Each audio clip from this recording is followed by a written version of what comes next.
নমস্কার, কেমন আছেন সবাই? প্রতিদিনের প্রতীক্ষার আরেকটি নতুন ছোট্ট মিনি ব্লগ নিয়ে আবার আপনাদের সামনে হাজির হয়েছি আমি।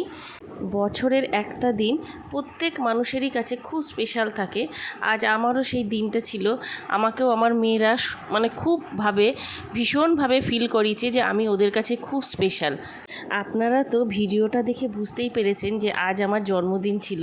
আর রাত 12টা থেকে শুরু হয়েছে বাবা আর দুই মেয়ের মিলে আমাকে উইশ করা। 12টার সময় একদম ঘড়ির কাঁটায় যখন 12টা বাজে, দুই মেয়ে আমাকে তো উইশ করেছেই। আর আমার হাজব্যান্ডের কথা হচ্ছে 12টার সময় আমি আগে বলতে পারবো না, ও সেই জন্যে আমার হাজব্যান্ড 11:59 আমাকে বার্থডে উইশ করেছে। ওর 12টা বাজলে তো মেয়েরাই আগে এসে বলে দেবে, আমি লাস্ট হয়ে যাব, ওই জন্য ও তারও আগে আমাকে উইশ করে রেখেছে। আমার ড্রেসটা আর কেকটা দুটোই ছিল আমার সারপ্রাইজ গিফট। আমার জন্মদিনে বড়দের প্রণাম আর ছোটদের অনেক ভালোবাসা জানাই। টাটা।